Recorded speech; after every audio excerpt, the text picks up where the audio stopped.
think a lot of you do, but if you don't know, this is a steel drum, and it's made from a 55-gallon barrel. This particular drum has been cut. You can see it's not a whole barrel anymore, and it is called a lead steel drum. And on the inside, it's hard to see from where you're sitting, but on the inside there are different little areas to hit, and every area is its own note. The size of the area determines the pitch of the note. A very low note is a very big pitch. Turn that around. A big note is a very high pitch, and the smaller the areas, the higher the pitch. Some of the things that people ask about this instrument is, do you actually have to read music to play this? Because you can see I have no music. It's because I lost the music on the way over here. I'm kidding. I actually do read music because I teach music, and reading music, it helps a little bit, but it's not completely necessary. So a little bit more about the steel drum as we go along.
The guy who made this drum is the one who started the entire art form, and his name was Elie Manette. In about 1940, he started making these steel drums by accident, and I'll get to that in a minute, but this one is called a lead, and it goes for about $3,500 because Elie Manette made it. It's sort of like a Picasso sort of thing, and he's about 95 right now.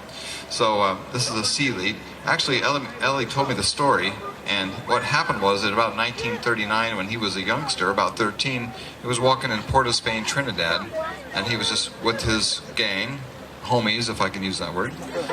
And so they got in a scuffle with another group, and sort of a gang warfare thing, and they got scattered. So what he did was he picked up a biscuit tin, which I'm not sure what that is, but it has to do with being a drum, I think. So he picked up this biscuit tin and he started hitting it with a piece of metal to say, let's get back together, here I am, come to me. And he started hitting it, and he realized that there were two dents on that little biscuit tin, and they both had their own pitch. So from that, today we have this. So they went through a process of refining this instrument, and this one's 22 years old, and this is pretty much state of the art right now. So people ask me, do you play every note? Can you play any note that the piano can play? Yes, I can, but I don't have as many as the piano does. I have like what we would call a chromatic, if I can use that term. Chromatic.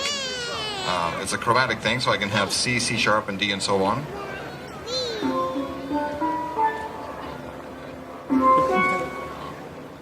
Sun's in my eyes.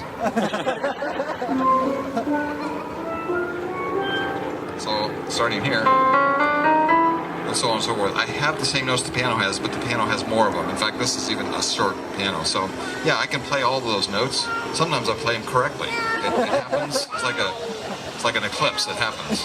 So, we'll talk a little bit more after this song, and this one is let's see, I want to do Yellowbird. Yellowbird is like one of the most commonly known steel drum songs. And hope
students at school. And in my day, there was no internet. So we didn't just Google where to buy and play steel drum music for free. And we couldn't do that. In fact, we had things like newspapers and, I don't know, newspapers, and we actually had these things called rotary phones. And you had to put your, it's a long story. They don't believe me today, but anyway. So I got the steel drum, and I looked in the newspaper, and there was a guy that was also learning, and we got together, and actually we started playing. He had a lead, and his wife played double seconds, so he put me on basses. Now, to back up a bit, these come in different shapes and sizes, and what I originally started on was the bass. Now, the bass is the size of, well, if you can see those cans, the trash cans, without the Dylan things on them, those are the size of basses, and you play 6 drums to play that instrument. Every drum has 3 notes on it, so it's a lot of fun to load, I can tell you. I did it many times. So we started playing about 3 days later, but again, there was no internet. You couldn't just Google steel drum songs, download please. Couldn't do that. Sheet music for free. Couldn't do that. So we went, you know, what would be a good song that we could play? And we just had to use what we refer to as our minds. And we had to think, well, what would be a good song? So you know what came out that same year we started was this one. So we went, hey, there's a good one. And he said, have you ever heard of Spanish Eyes? And I go, no. How's that go?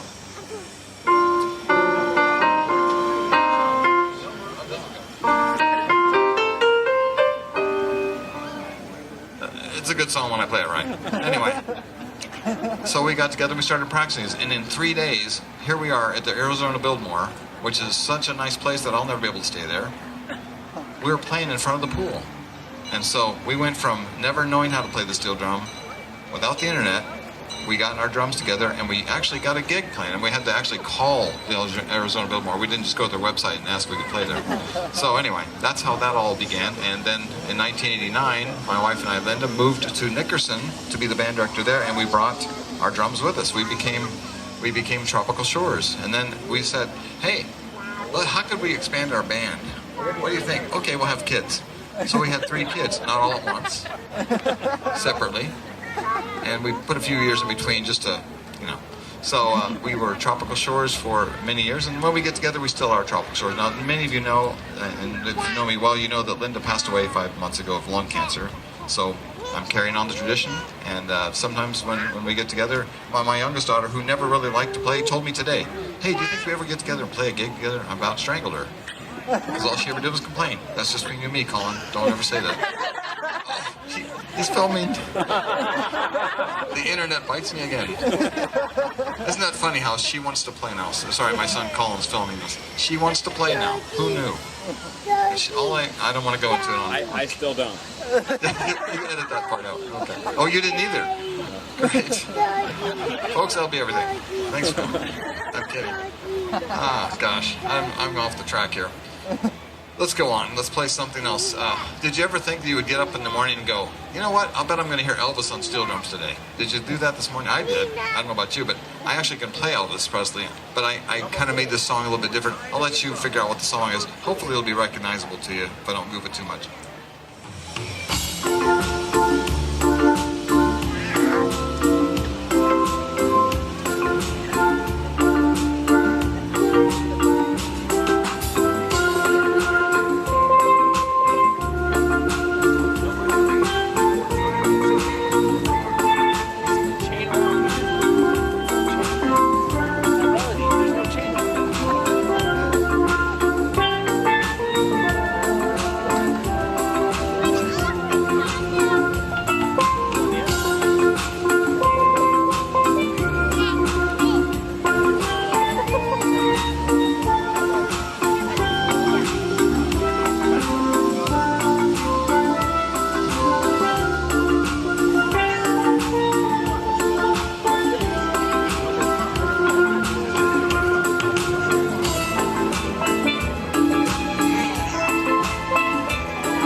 the mallet deal is that these are aluminum tubing with a little bit of rubber tubing on them. And you always want to make sure you're hitting the right side, because if you don't, you get this. Not a good sound on a $4,000 drum. Notice how it just went up $500 just like that? It's a good investment. But the mallets are interesting because the mallets get bigger, the drums get bigger, the mallets get bigger. And just speaking of that, there's the steel drum orchestra is made up of this. The lead, and then there are ones called double seconds, which have bigger notes in them, and there's two of them. I don't know why they call them double seconds. That seems pretty obvious. There's double. And then there's the guitars, they call them, or cellos, and those are half a drum, and they have about 9 notes on each drum. So the notes are getting bigger, and the mallets are getting bigger too. So then you get to the basses, and the basses, like I said, are just 6 55-gallon barrels. And what we're actually playing on is the top of the drum has been sunk down. And in the old days, they used a cannonball to do that. Now they have a new thing called a pneumatic hammer that does that. So I guess it's a lot easier. People ask me, do you make your own? I go, well, I wish I did. I'd save a lot of money. I can't even tune it. Don't go there, Colin. Colin's gonna, no, I can't. That's a whole different story. So the Steel Drum Orchestra is very interesting. In fact, at Haven High School, we have a whole orchestra of steel drums. We have 1 bass, 4 guitars, 5 leads, and 3 double seconds. And that class meets every day at about 10:30. And they're made up of kids who have signed up for the class, screened carefully by me. And they also, some of them have never played a musical instrument in their life. And they get in that group, and we make magic. And it's more about repetition. People say, well, you don't even have your notes marked. How can you even know what you're doing? Well, it's like a typewriter. Some people can type this way. I'm not that great at it, but if you can type without looking down, that's exactly what I'm doing. I'm looking most of the time, but I know where those notes are. I don't have to have them marked. Although sometimes I wish I did. So that's the ins and outs. At Haven High School, we are going to play the Kansas Music Educator Convention in February. It's quite an honor. You have to try out for that. We tried out with last year's group, which, by the way, is not this year's group. So there's a little bit of panic, not much, a little bit, and we're hoping that they're doing very well. Our latest conquest is we're doing the song "Happy," and that's they're happy to play it. They are. It's a joyous song. And what else about it? I was going to tell you something about. Oh, we have some alumni of the Haven High School Steel Drum Band here in the music department. Everybody who is one of those people, could you raise your hand? Yeah. Yes. She's raising her. Well, she's a future, maybe. We'll see. Confused. That's she'd fit right in with this group. Confused is, that's a good one. All right. Let's see. Let's try. Colin, what would you like to hear? Make one up. The Hammer. The Hammer. Okay, that's a good one. The Hammer is actually the very first song I ever learned to play, and the Hammer was written to honor somebody who is a tuner. A tuner of these is called a hammer because they actually use a hammer.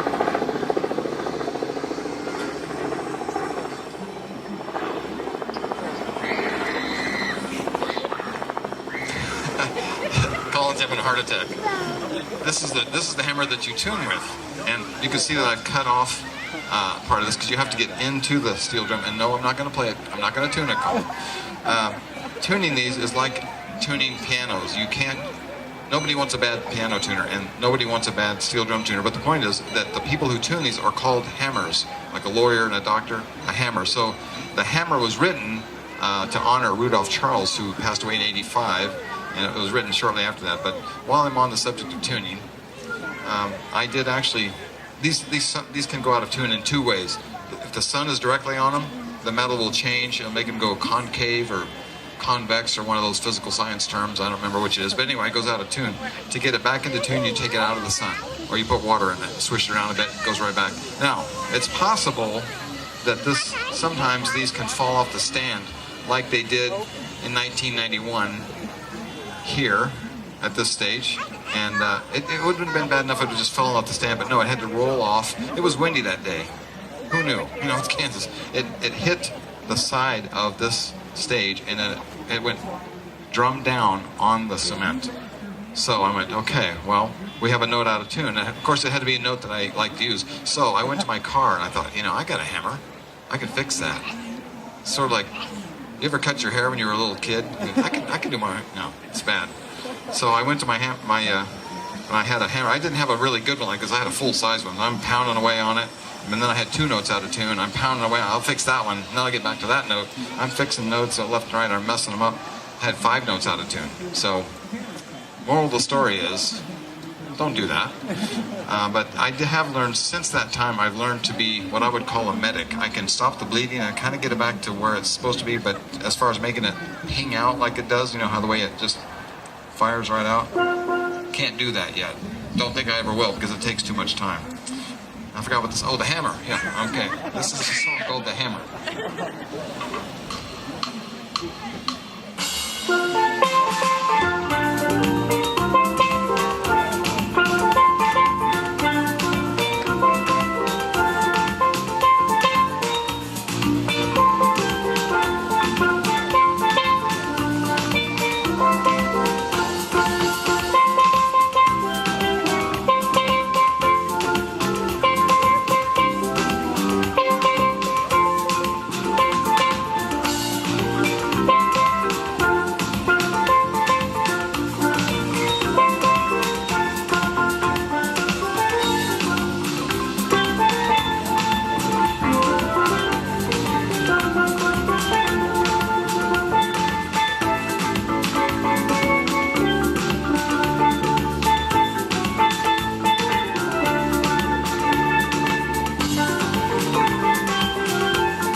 Once again, if you want to know more about the steel drums or are interested in knowing more, how they work and seeing it up close, because where you're sitting is difficult to see, and I understand that. So if you want to see that, I'll be here till 1 o'clock tonight. And I know it's late. No, I'm kidding. If you want to see that, I'll be happy to show you and let you demonstrate it. And let's play another one. I'm going to check my time. Where are we at? A couple more, maybe? Yeah, a couple more. Okay, well, we're going to do 2 songs, and the last one will be called Baja, and the one before that, Colin, help me out. What do you want to hear? You don't know. Okay. This is typical, because when you're on stage, he never helped me either. He just would sit back there and play the bass. And this is my life right here. Let's see. Well, I'll pick one out. The last one's called Baja.